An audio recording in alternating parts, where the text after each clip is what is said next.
listening to The Review on the OSG Sports Podcasting Network. Welcome to another round of The Review here on the OSG Sports Network. It is the Fab Four busting it out, trying to let you know what we think about the CFP, college football, and all points in between. Since Phil's voice is the, how do we say this, the video version of hot garbage. It's enough that I'm here. Wow, that does not sound. Phil's a gamer.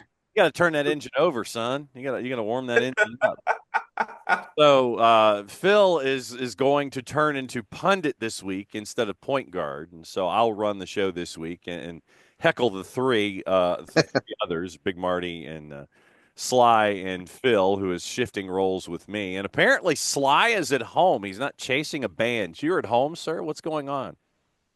Well, after 4 nights of considerable damage, not for the weak of liver, as I say, the good news is that unlike the old days where you'd have to trade tapes to find shows that are out there, these days the technology, anything you want to see, that probably the next day that just happens. So cool to look back on the 4 nights and piece together what actually happened. One quick note. You may remember 30 years ago or so, I was living with a woman.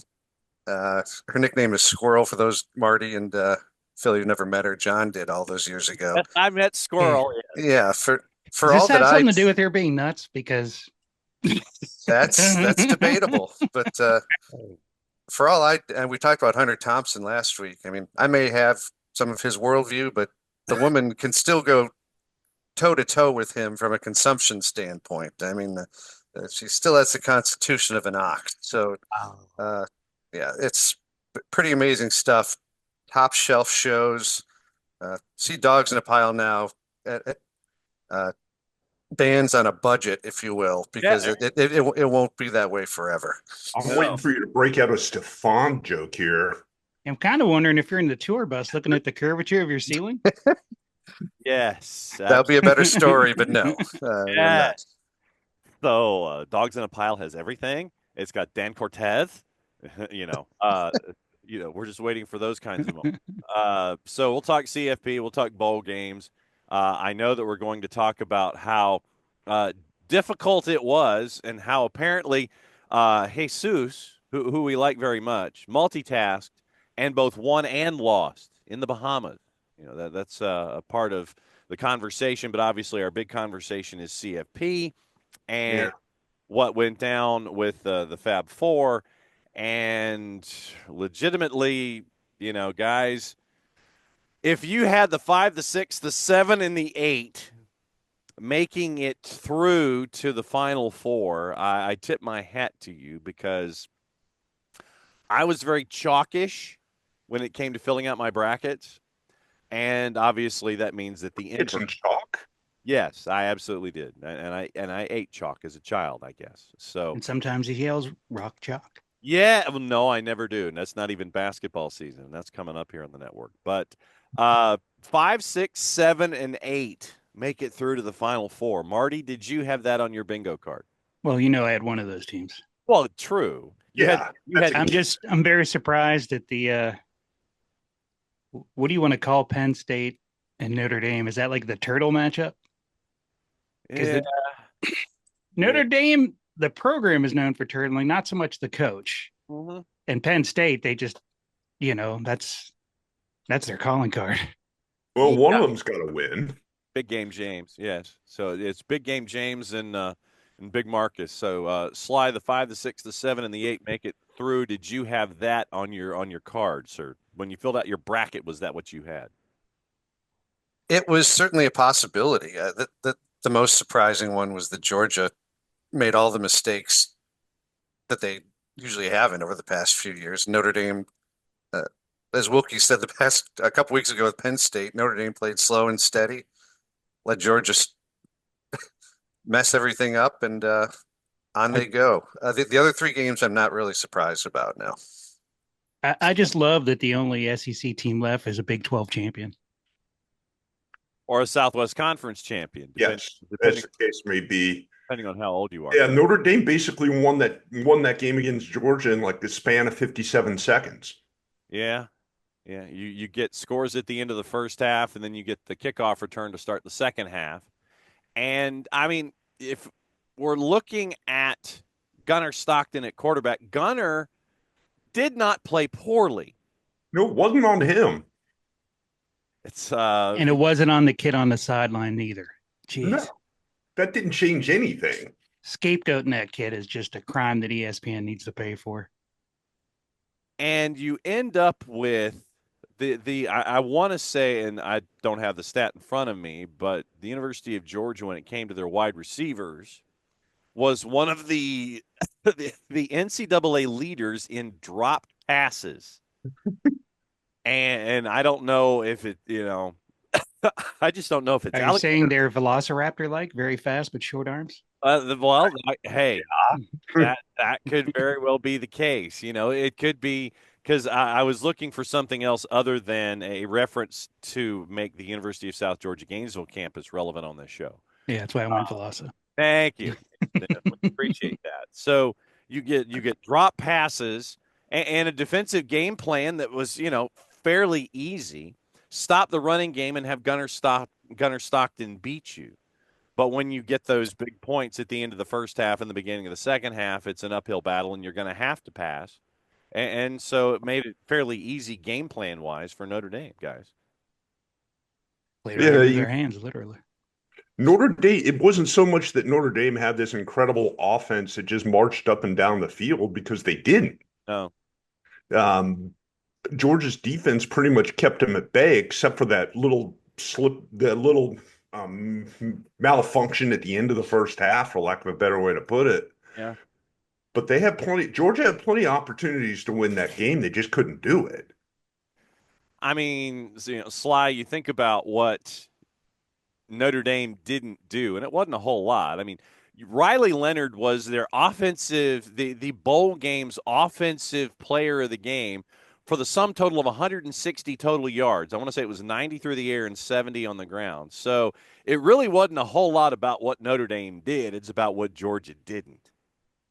So we're all old enough here to remember what football was like in the 70s and 80s, and the formula works. I mean, if the other team is making all sorts of mistakes, dropping wide open touchdown passes, turning over on downs, whatever it is, if you're able to run and stop the run, Notre Dame is not doing anything fancy, but they're going old school, and that still works. Same with Penn State. The autumn wind is a raider. Yeah. Yes, exactly. I don't know about you guys. I didn't have any problem with Georgia trying to get the ball at the end of the second quarter and trying to move the ball down the field and get in the field goal range. That's just aggressive football. There's nothing wrong with that, as opposed to sitting on it. And it just so happened Stockton didn't read the guy coming from the backside to pressure him. I don't want to know about reading from the backside, sir. Yes. Or the pressure thus involved. Mm-hmm. Yes, there is a lot of pressure involved with that. But he didn't see the guy. He got hit. He fumbled. You have no way of being able to predict that. If he throws the ball, makes a 25-yard completion there, 2 plays later they're in field goal range and they score, it's a different game, and we're not having this conversation. Right. But Kirby Smart's taking all kinds of heat for the decision to try to be aggressive in that situation, and I disagree with the heat that he's getting. That's huge. Fortune favors the bold. You can't turtle. It's win or go home. So yeah. It's you. If he wouldn't have done that, they would have complained that he didn't try to sneak some points before. Well, why didn't you get points at the end of the first half? And then you end up with the sideline reporter / interviewer, regardless if it was TV or radio, asking that question. Well, why didn't you do? But that's not how he is wired offensively as a coach in a situation where it's a tight game and you're trying to get points by the end of the half, knowing that you're not going to get the ball to start the second half. You've got to try to get points on the board and make sure that you have that last effort, knowing that you have to kick the ball away to start the third quarter. You always go for the throat. Yes, you always go for the throat. All right, so that game. Well, we did one thing we didn't mention about about that game is what happened kind of surrounding the game. Yeah, you know the for the terror attack in the French Quarter sets the game back a day. Obviously, we send all of our love to everyone affected, the 10 that have been lost and the 35 injured, and everyone else that's affected by it. But yeah, I mean, it sets everything back a day. And there were, discussions about, can we have it later, a day later? Can we and it ended up being a 4 o'clock start. The team's lobbying for an earlier start on January 2nd. 3 o'clock Central Time. Yeah, so it ended up being Kudos to the College Football Playoff Committee for stepping in and stopping a network from shifting it back a few hours. yeah, and There's this thing called daylight yeah, that law enforcement likes yeah. when they're trying to watch large groups of people and keep them safe. Mhm. You don't mess with that. No, you don't mess with daylight. So, um, obviously, a lot of answers that we're still looking for when it comes to the attack in the French Quarter. But obviously, we just want to send our love to everybody that was affected by that. And with that game being the last one that was played, I'm going to go ahead and yield the floor to Marty now for the 1-8. And Ohio State basically taking out. Let's see, how do we phrase it when we were kids? Was it the whooping stick? WHUPPIN apostrophe? I believe I saw an Instagram video of the sideline with somebody taking a belt out and Not said wrong. you might not want to sign with somebody else just for a shoe deal. You might want to sign somewhere where you win. Yeah. I mean, this was. But I didn't expect that at all. I was even with family members, we're discussing it. We're expecting a close game, and some had it going the Duck way, and other ones had it going the Buckeye way. But my God, where was this all year? Going back to what John said John Fox said a couple episodes ago. Those two losses were the two biggest changes for the Buckeyes this year. The first one made the defense change up, and it kind of got the D-line coach on board with rotating better and letting the defensive coordinator change up how they're calling. Because, I mean, when was the last time you saw Ohio State do that many three-man fronts? Not often. And they were rotating, and they were guys you hadn't seen most of the year popping sacks. I mean, they had 0 sacks the first matchup and, 8? Yeah. Yeah, Sly, this was a matchup that, we all looked at, and I thought it was going to be, I don't know, a lot closer than it ended up being. I was shocked and stunned, and that's kind of underselling it a little bit, about just where Ohio State was and beating the ish out of Oregon early and just kind of making sure. I will readily admit I was having a running joke about a running clock in the third and fourth quarter if the margins were what they I know that the networks wouldn't, like something like that, but I was concerned about a running clock. That happened in a CFP game. I know, but still, just on premise, because that's how bad it was, Sly. It was blowout city, and you're trying to figure out, okay, can we get out of here in one piece? Yeah, that's what I was worried about. And they're down to one lineman playing in the position that he started the season at. That's so bad. Well, Oregon has been pretty consistent this year. We knew what we were going to get from them. Ohio State has been the one that's wildly fluctuated.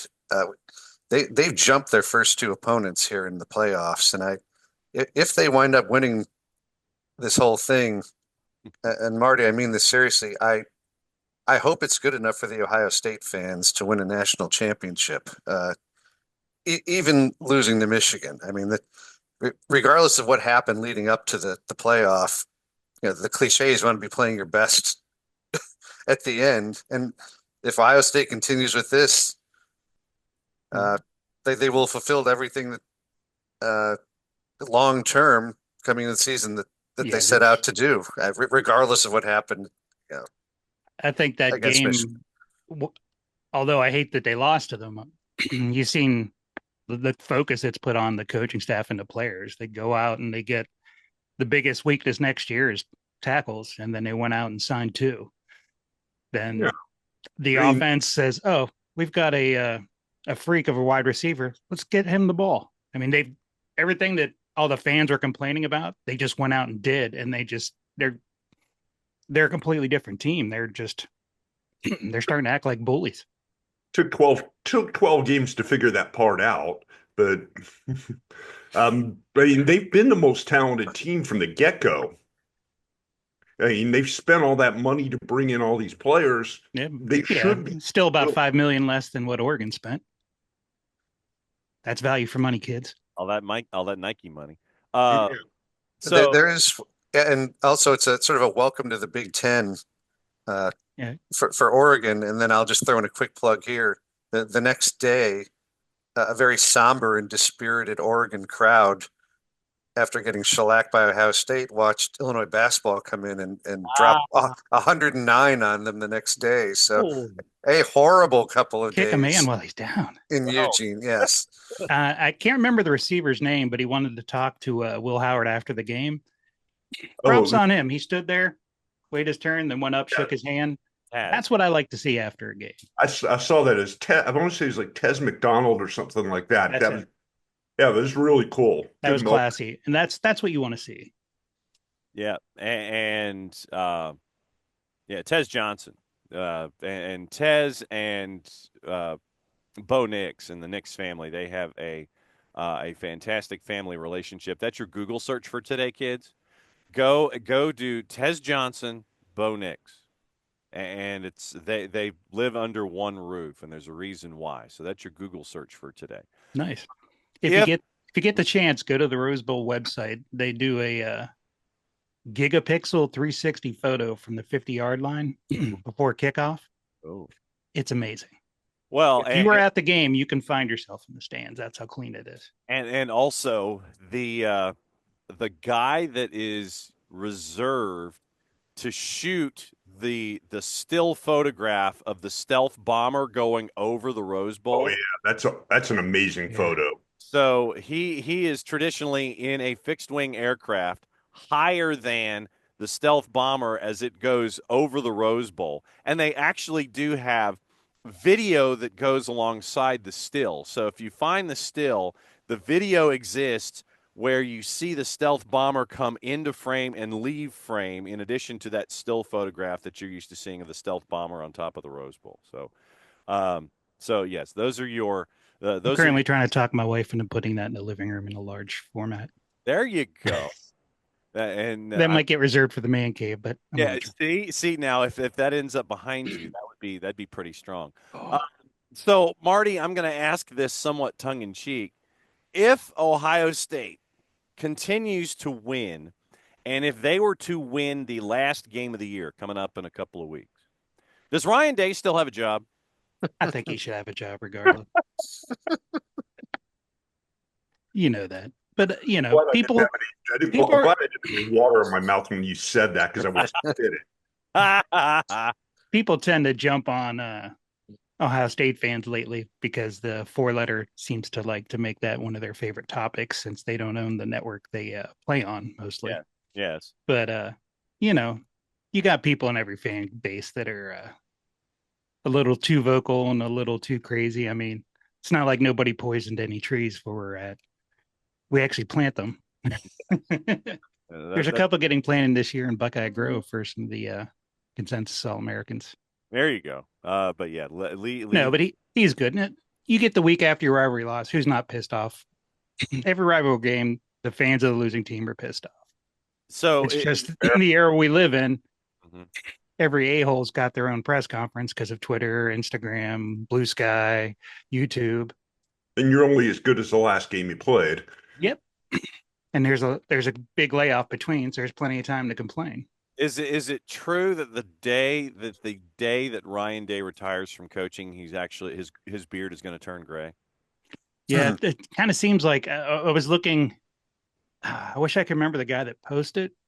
He did the Obama at the beginning of his presidency, and then underneath it had Day as offensive coordinator, and then it had both of them now, and it was very similar aging process. Yes, absolutely. Both come with incredibly high stress levels, just different kinds of stress. Yes. Now everybody knows why last year during signing day, why he feigned faking when Jeremiah signed with the team, they had a problem with the fax machine at his high school or something, and it just came through later than expected. Yes. That's They because told him nobody, they told him it came through, and he was like, Mhm. because nobody in 2024 or 2025 actually has an operating fax machine that it's like, works. do you remember how to use this thing?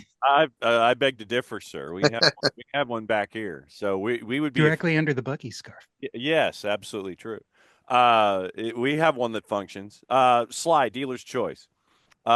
We can discuss either the 3-6 matchup, Penn State and Boise, or the 4-5, Texas and Arizona State. Your call. Let's go with Penn State Boise. All right. So since you decided we're going to talk about Penn State and Boise, what about Penn State and Boise, sir? It again, this might be as simple as Penn State was bigger, faster, and stronger. They didn't make any mistakes. They were clearly, in my mind, better athletes. And Boise just wasn't able to do anything they wanted to do. They were the Colonel Steve Austin as opposed to the regular human beings at Boise State. Yeah, it's Penn Yeah, State has, in order to compete with Ohio State and the higher echelon teams of the Big Ten, you've got to recruit to a certain level. Penn State clearly has done that. This is another case where what's good enough for the Penn State fan base? I mean, all I hear is complaining that they didn't beat anyone to get to the Final Four. I mean, give me a break. They if if they make it to the final game and lose to Ohio State, for example, is that a failure? I mean, this to me is a very solid Penn State team. They do a lot right. Their role definition is good. They're well coached. They've got a lot going for them, and they just played a solid game against Boise and got the job done. Didn't have to do anything really fancy. yeah, the depth that Penn State has kind of overtook what the depth Boise has. Boise's front line is as good as anybody, but when you got a D line rotation like that to have to continue to block, and you don't have offensive linemen that you can change out to kind of. Well, and Phil, you've also got to lock down your early chances too. You can't just come away empty-handed in a matchup where No, you're the 3 seed. there's no room for error when it comes to a game like that. If you're playing a team that you're a little bit physically overmatched with, you have to be pretty close to perfect every time and take advantage of any opportunity that you get. And Boise, for all their as great as Ashton Genty is, and he's one hell of a good running back, he got his, but nobody else did on Boise State. Was it Maddox? What is his first? I can't remember that guy's name. The quarterback for Boise State. Oh, no, it's Madsen. Maddox Madsen. Yeah, no. Yeah, Maddox Matson threw 3 interceptions, and that's enough right there. That's enough to lose a game like that. You add 2 fumbles to that, and how you overcome that. Yeah, and by the way, for those that don't know, the Madsen family is very, very big baseball fan, and so every child in the Madsen household has a baseball name attached. Even the daughters in the Madsen family, they have. I did not know that, but that explains a lot. Oh yeah, absolutely true. So I'm going to filibuster here for a second, and so I'm trying to find the. Well, while you filibuster, I will continue by saying the Penn State people have no room to complain. It doesn't matter how you get to the Final Four in college football, the college football playoff. The fact is, you're in the Final Four of the college football playoff. Yes. Yeah, people are going to complain when you win. They're going to complain when you lose. But... And that's why I asked about Ryan Day. Brothers named Mick, McGuire, Mays, and Murphy, and a sister named Macy Joe for Joe DiMaggio. That's fantastic. So yes, the Madsen family. His full name, by the way, Maddox Jeter Madsen. Wow. I'm not kidding. I'm not kidding. That is a whole story by itself. Yes. Mickey Mantle, Mark McGuire, Willie Mays, Dale Murphy, Joe DiMaggio, and Greg Maddox. So nice. So yes, the Madsen family has ties to Major League Baseball, and be afraid and run the other direction, I guess. All right, so that leaves us to the 4-5, and the 4-5 was it took a little while. The best game of the bunch. Yeah, it took a little while for Arizona State to get the engine warm, but Wilkie on the College Football X, our midweek show, or basically whenever we decide to produce one. And by the way, we do have an X up where we catch up with Keaton Galogly, the play-by-play voice of Montana State, getting you ready for the 1AA/FCS title game in Frisco, Texas, tomorrow night. As we're talking on Just one up the road. Yes, Monday Night Football is Going to be cool. The FCS title game. It took a little while for Arizona State and Wilkie's college football MVP, Cam Scadaboo, to get everything Made a turned. pretty good argument for it. Yeah, and as many times as Wilkie said Cam Scadaboo, as we were getting ready to have a bowl season, you'd think that Wilkie was getting a piece of the NIL action for Cam, but he was not. But it took a little while for Arizona State's engine to get warm in that game against Texas at Mercedes-Benz Stadium here at OSGHQ. But when it did, you got to see why Arizona State was the Cinderella darling, if you want to call it that, the underrated, underreported folks that were going to play the SEC's Texas. And it turned out to be the best game of the bunch, the 4-5, where it ends up going into double overtime, 70 points on the board, but Texas eventually would get the win. Who wants to start? I'm going to start with they belong there. No, absolutely. There's no doubt they belong where they were. You don't need 8 teams from one conference. You need to spread it out and get good games like that from people you don't expect. What?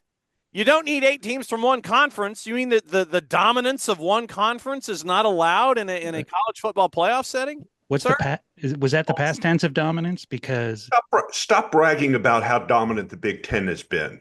I'm not bragging about how dominant they are. I'm just saying the SEC is mid, and they need to admit it. How many big? Answer, I'm not asking. I'm not saying about the Big Ten, but how many SEC teams won their bowl games?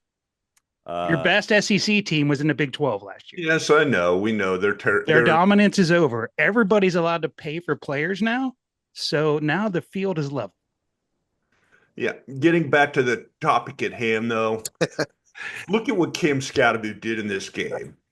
30 carries, 143 yards, 2 touchdowns. Yeah. Don't forget the passing yards. 1 for 1, 42 yards and a touchdown. Yeah. Receiving 8 catches, 99 yards. Basically almost 290 in total offense from Cam Scadaboo. And then how many times did he throw up on the sidelines? 1 substantive. He throws up New Year's Day. He's a college hero. I do it, and I've got a problem. Well, if you could do what he did in that football game, then you are a college hero. Where do you think that kid gets drafted? Oh, day 2. Yeah. Man. And whoever gets him is going to end up with somebody who's going to put up some great numbers for them for the next 6 or 7 years. Just everything I've seen from that kid, his play, his off the field, and then seeing the pictures of him and his dad, it just looked like they cloned his dad. They're identical. Yeah, no doubt. Sly, Arizona State, down 17-3 at the half. Ended up with I'm guessing this was scoregami for the CFP. A 5-point third quarter to make it 17-8, and then a 16-point fourth quarter to get it to free football. Yeah, I think that it's safe to say that somebody picks up Cam Scadaboo on day 2, they're going to get a steal. But what did you think about this 4-5? This was a case, I thought, where having a neutral site game with these two types of teams really produced something special. You can't predict it for every single one of these bowl games and matchups, but this one was everything you could have wanted. Arizona State, I don't know if they can replicate what they did this year, but the whole attitude of what they're trying to accomplish, just to me was everything is good about college football. And the fact they've been down for a while and came in and had this type of season and produced, even in a loss. I mean, what a what an incredible season for them, and then they're back on the map. They've got nothing to be ashamed of. As far as the running back goes, I said this a couple of weeks ago. I would love to see Gene Deckerhoff call his name for the Buccaneers for the next several years. I think that would be an incredible, yeah, bring back the Mike Allstott calls from all those years ago. Oh my Touchdown, God. Tampa Bay, Cam Scatterbo. Touchdown. Fire the cannons, Scatterbo. That would be epic. I can see the Scataboom graphic right now. Scatterbo. Touchdown. Fire the cannons. Touchdown, Tampa Bay. Oh, absolutely. Mean by God, Gene calling Cam Scatterbo touchdowns? That would not suck. Oh, there's And, an NFL team. and maybe what we can do, see if Mean by God Gene is on what's the app that you can pay somebody to sit there and say whatever you want? Cameo. Yeah, so if Mean by God Gene is on Cameo, you can get him to say something positive involving Cam Scatterbo. And that way we have it as our own drop. That's gold. Scatterboom, touchdown, fire the cannons, touchdown, Tampa Bay. Absolutely. That'd be a great drop. You get that run, regardless of where Cam Scatterbo is. You know, he probably goes and plays for the Green Riders up in Canada or something. But yeah, you get Mean by God Gene to do a Cam Scatterbo drop. That would be epic. All right, so that sets us up for the Final Four. Well, we didn't talk about Texas at all. Texas played a good game. Who? Yes. Who?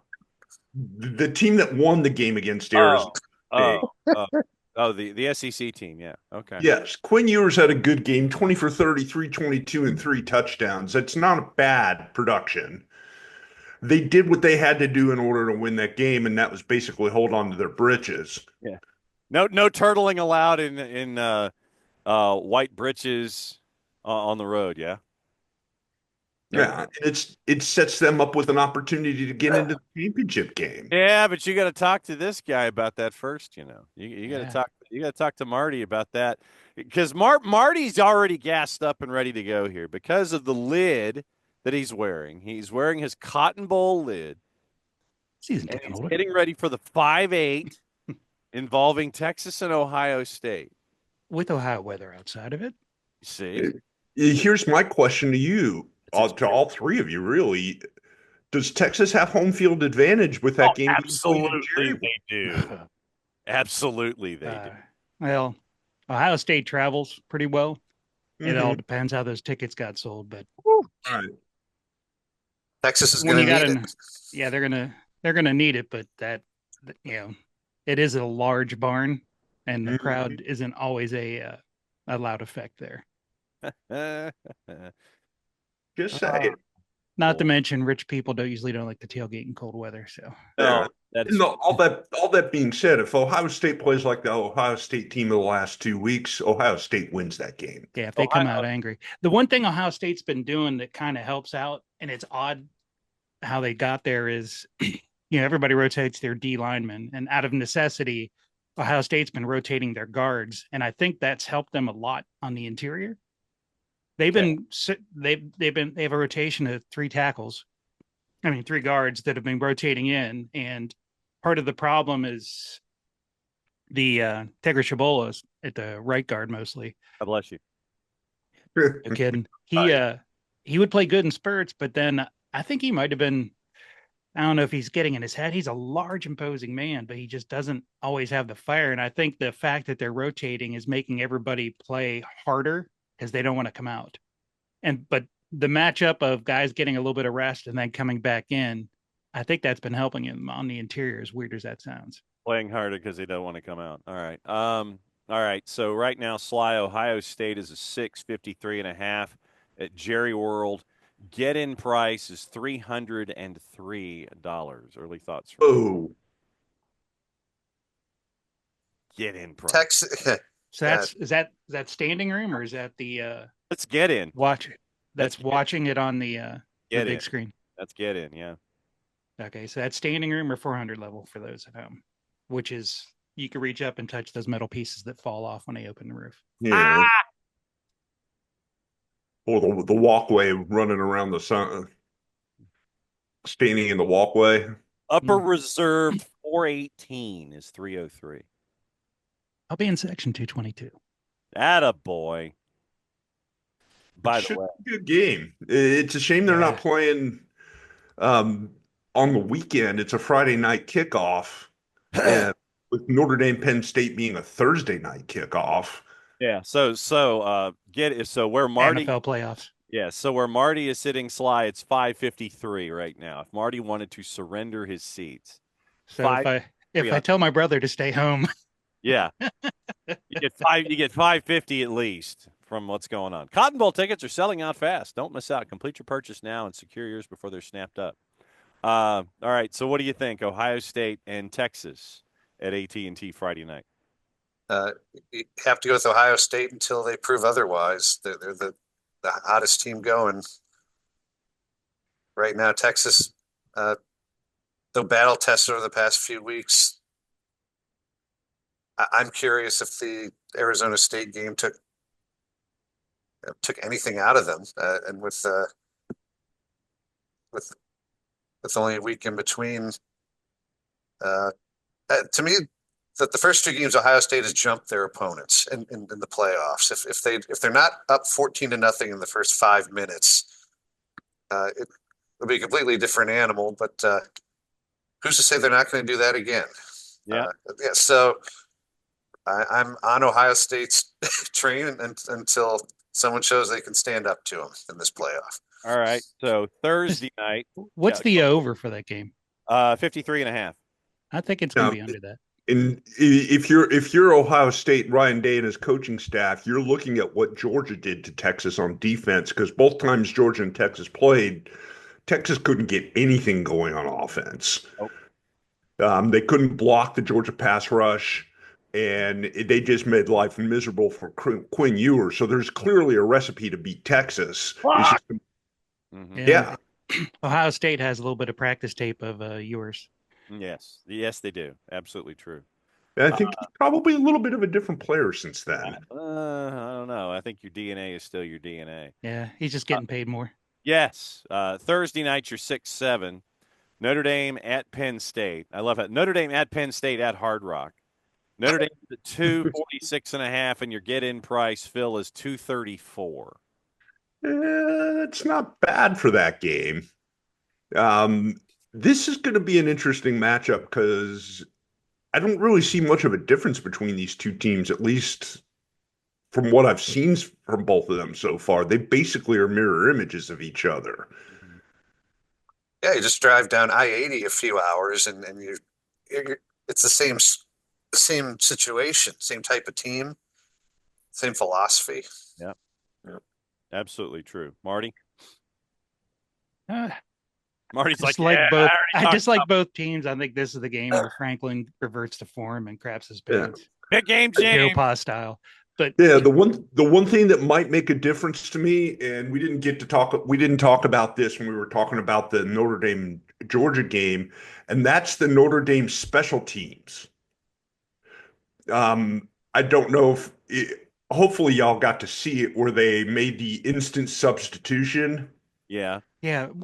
What I don't understand, why didn't they take their time making their subs? Because they would have to jump in front of the ball, which is one of the rules I hate in college football. Yeah, but they took advantage of it. Oh, yeah. Yeah, well, Georgia failed to take their time coming back out. Well, that too, and which is like it's an SEC calling card. Mm-hmm. And it's in theory. Props to Bert for his little antics. Now we're getting into the other bowl games that I wanted to get into. Oh my God! And I hate that man, but that was awesome.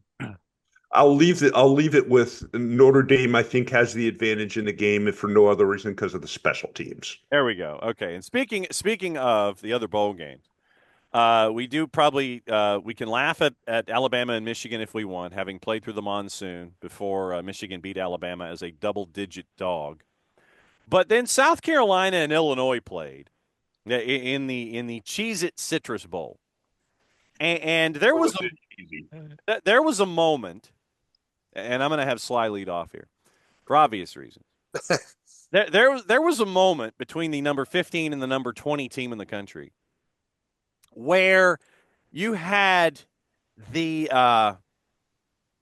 yelling blonde woman yelling and pointing at the cat. And that was Shane Beamer. And It's a meme, Phil. And sorry, that means I have to look up the internets. yes, you do. We'll send it to you. Yes. So you had that meme come to life where, or Phil, let's put it this way. It was the Nathan Jessup moment where he's being restrained in A Few Good Men. How about that? I heard about that. So you had that moment happen between Shane Beamer and Brett Bielema, who still looks like he ate Brett Bielema. He gets paid by the pound. Yes, he does. So Sly, let me get your thoughts. Illinois beat South Carolina 21-17. And Brett Bielema decided to basically goad Shane Beamer into losing his collective ish.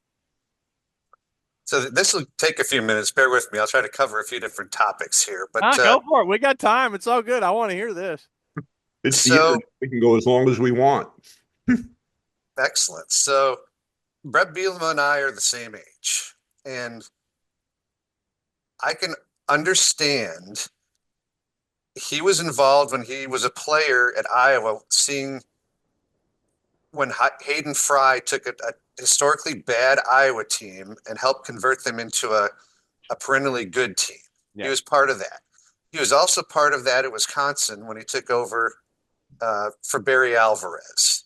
So these are two situations very close to where Illinois is geographically, where he took a historically bad team and made it to a good team year after year. It's now Brett Bielema's life mission to spearhead the same thing at Illinois. This is what he wants to do. He's going to be 55 years old here shortly. This is what he wants his legacy to be as a coach. And when he got there, they were down. He had a plan. He's got a great AD to help him along the way. And why this is significant is because this game mattered to him, to the program, and to building Illinois into what he's hoping to be a respectable program year after year. So they went in extremely prepared. In my opinion, South Carolina was totally unprepared. They completely disrespected Illinois leading up to it, overtly saying that they thought they were playing Syracuse, that they didn't even recognize Illinois as a legitimate college football program. That didn't sit well. Then Thanks for the bulletin board material. and anyone who watched any film of Illinois this year knew that they were really good at the substitution gamesmanship deal. Mm-hmm. And South Carolina was totally unprepared for that. And that derailed Shane Beamer for the beginning of the game. They should have known that was coming. And why he got so upset about that, I have no idea. Well, Next. when Bert looked at him and did the referee's signal for that, that's what pushed him over the edge. Well, yeah, I'm getting to that. But so Building. So Shane Beamer starts the game with a drop kick. Now, I don't know if he saw the longest yard the night before, but that set the tone for the whole thing from a special teams standpoint. They did a fake field goal down near the goal line that didn't work. Illinois actually did an onside kick to start the second half. They should have recovered. That didn't work. And then later in the third quarter, South Carolina did the not the fair catch, but caught the ball and did a trick play on the kickoff return. And why that made Brett Bielema mad was the safety of his players were at risk when they sort of stopped running down the field, and then all of a sudden they could have gotten completely blown up. Luckily, it was only taken out to the 25-yard line. So game flow, what it was at the end of the third quarter, when Brett Bielema had the opportunity to go over and change the vibe of the thing, he took that shot when he went over and completely knew that he could get to Shane Beamer, went over there and did what he did. And as I texted John Nelson after it happened, completely destabilized the coach and several people on the sideline and shifted the whole tone of the stands, the game, everything, dragged it down to the mud. And after South Carolina scored shortly after to go start the fourth quarter, Illinois totally dominated the fourth quarter. 7.5-minute drive. They realized the only way they could move the ball on South Carolina was to line up with 7 linemen, 2 tight ends, and a running back, and just maul them. And that's what they did basically the entire fourth quarter. They had a tremendous game plan defensively. They were going to make Lenore Sellers beat them through the pass. They weren't going to let him run at all. And in the end, on the last drive, he couldn't beat them with the pass. So getting to 10 wins, putting this game in a national spotlight, all these things, Brett Bielema had a plan. It was deliberate. Illinois has a lot of players coming back. 10 wins. They can sell a lot of stuff to recruits. And Shane Beamer was the patsy in this deal, and he played along quite nicely. I'm still stuck on the idea that they kept thinking they were telling everybody they thought they played Syracuse. Yeah, I mean, absurd. Again, SEC, Big Ten, say what you will about it, but in this case, the Big Ten style won out over a really good team. Yes. Wait, I thought we were playing Syracuse. Oh boy! And thank you for listening to all that. And thank you for listening to his TED Talk. Yes, yeah. Absolutely true. But yeah, they absolutely did the meme, and I mean it was beyond hilarious. It was absolutely beyond hilarious. So Alabama and Michigan a double-digit dog. They go on and win by 6. Started out in the monsoon, came out the other side, and Sports Talk Radio on Wednesday, January 1st, in the Southeastern Conference footprint went sideways. I know that shocks all of you. Louisville and Washington actually played a really good under-the-radar Sun Bowl, 35-34 final.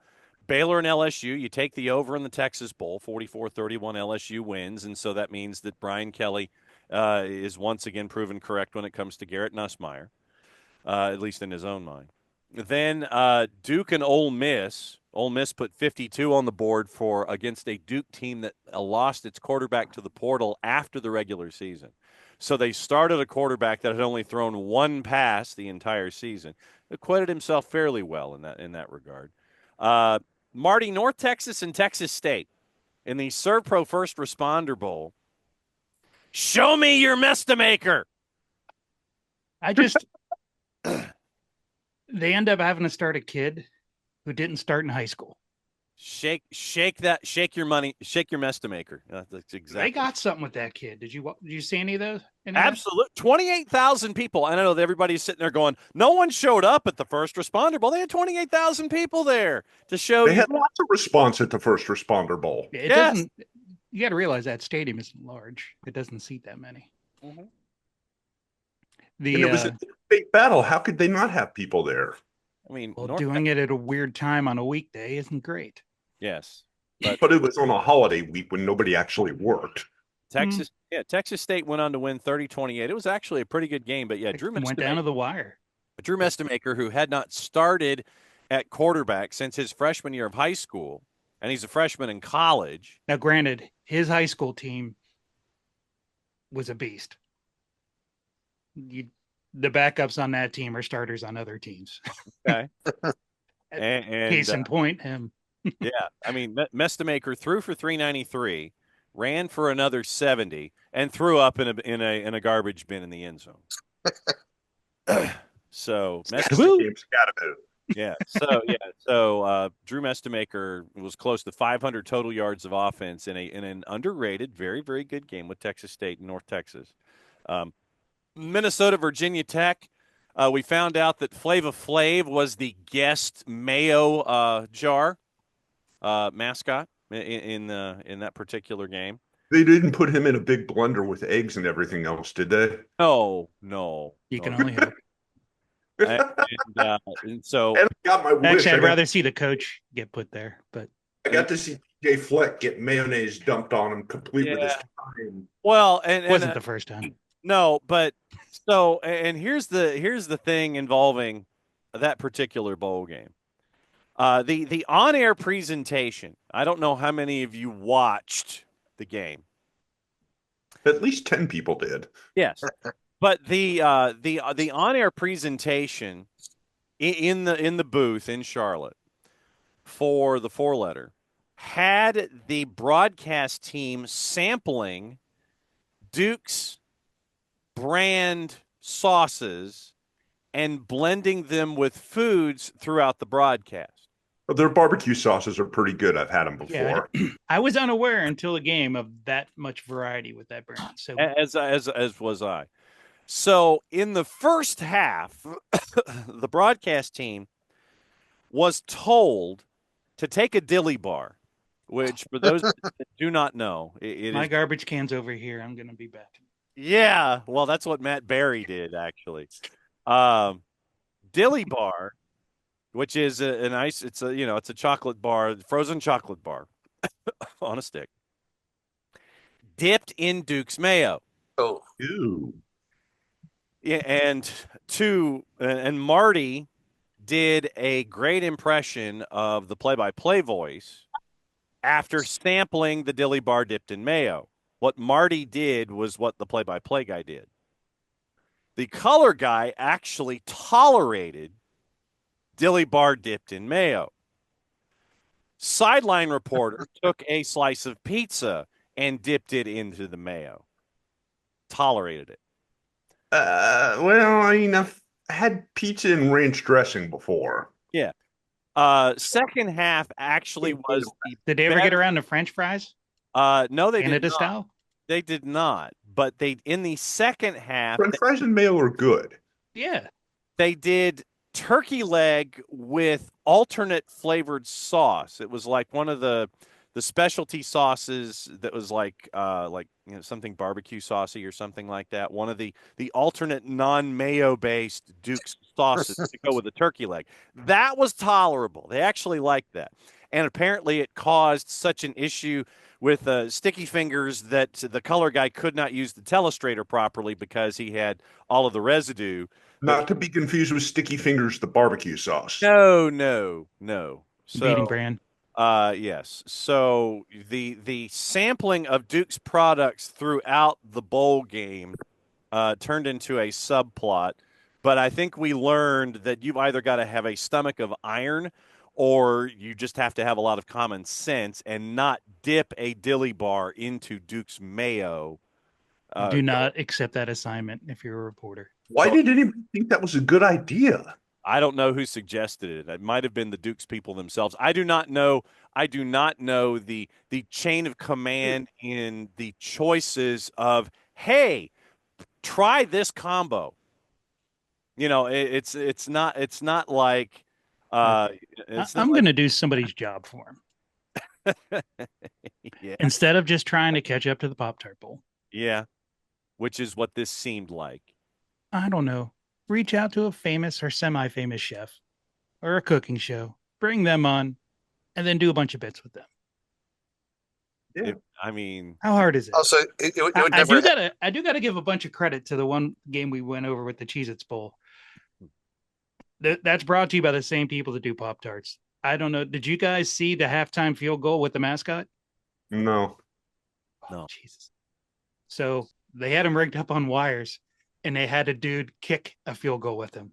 Yeah. Oh. Yeah, I did see that play. Yeah, I did see that on replay. Oh dear Lord, that was amazing. Nice. Kicking the supersized Cheez-It through the goalposts. Yes. Sly, what did you want to say? Oh, from the category of it'll never happen, but the ultimate, if you're going to go with the sticky fingers route, is to have the Rolling Stones do the halftime show at the Duke's Mayo Bowl. But See, unlikely, but you can dream. see. Yes, there are far too many people nowadays that would not get that reference. That's on them for not getting the reference. They need to. You got to remember the younger generations don't understand those things from back in the like. Well, that's a them issue. That's what Google's.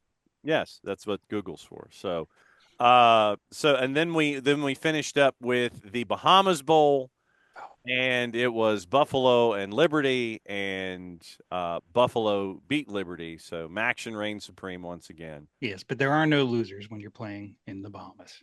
No. Apparently, Jesus lost, even though Jamie Chadwick had a T-shirt that said Jesus won. Apparently, he didn't. So, I mean, Liberty got shut out. So I don't know. I don't know if Jesus won, Liberty lost, and Buffalo won 2 out of 3. I don't know what happened there, but Maybe Jesus is a Buffalo fan. that could very well be true. And and so maybe Jamie Chadwick was. There is a Jesus in the transfer portal. Currently, he's a kicker. Well, and that makes sense. That absolutely makes sense. So, just your rundown of the bowls. So now that we just have the 3 games left in the bowl season. Yes. Let me go around the room here before we get out of here.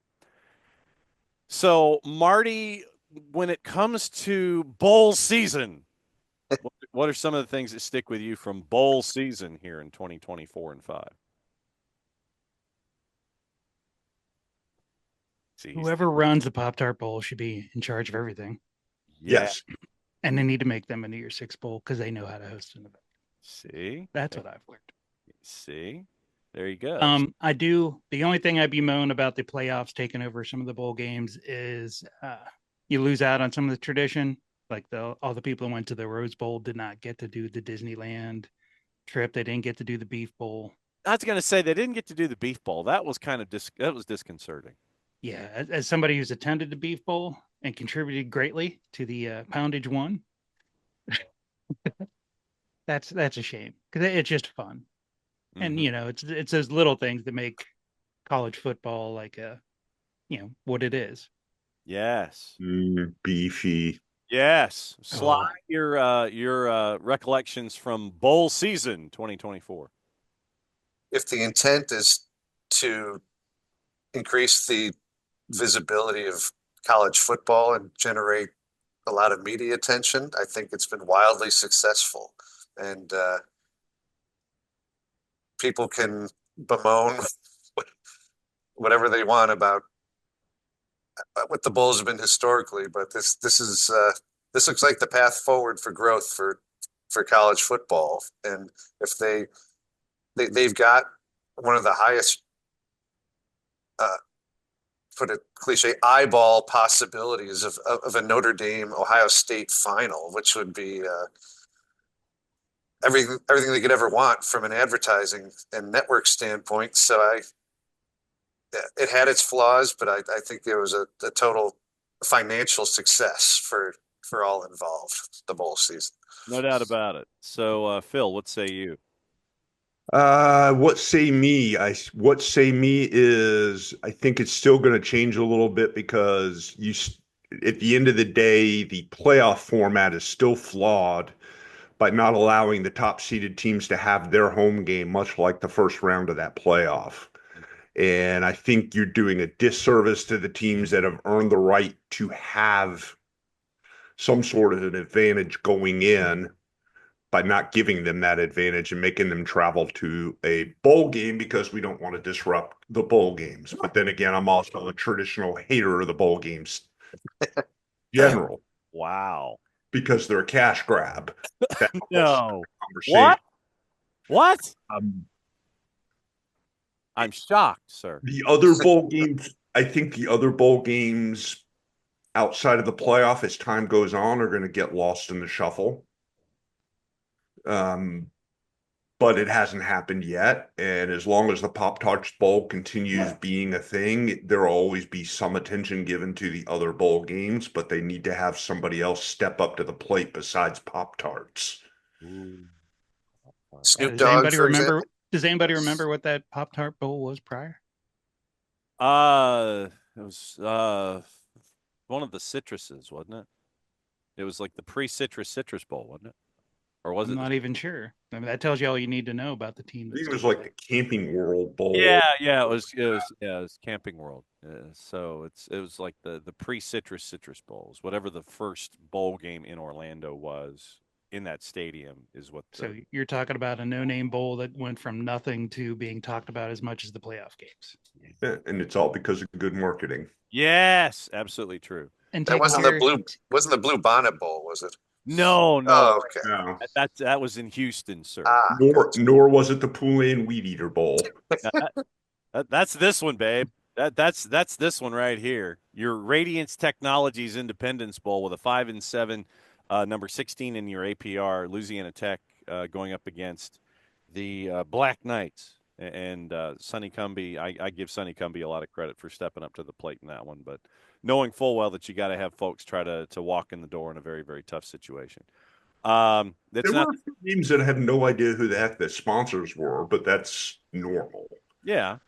So that's next week. Next week we'll sit there and see if anybody can name the sponsors to certain bowl games, and not including Gin and Juice and Snoop Dogg Sly. That's not going to count. So we that one's an easy one.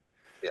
We'll talk Cherry and Garden State and all the other bowl games that we have. And next week is when we starting winding down towards the end of the college football season. Bite your tongue, There sir. is no end. There is no end. Marty's absolutely correct because we got portaling, we've got signing day, we've got championships, and yes, we are doing a basketball show. Wilkie has mandated that we do a basketball show as well, and so we're going to be. Does that mean we have to watch college basketball? No, if you want to be on the show, I mean, it's going to be like a preview, and then we'll probably have guests. We're just going to do a small box of you in the corner doing other things. Yes. Exactly. So that's another go round of the review here on the OSG Sports Network for Big Marty, for Sly, for Phil. I'm just John. Thanks for dropping by. Enjoy the games. We're down to the final three.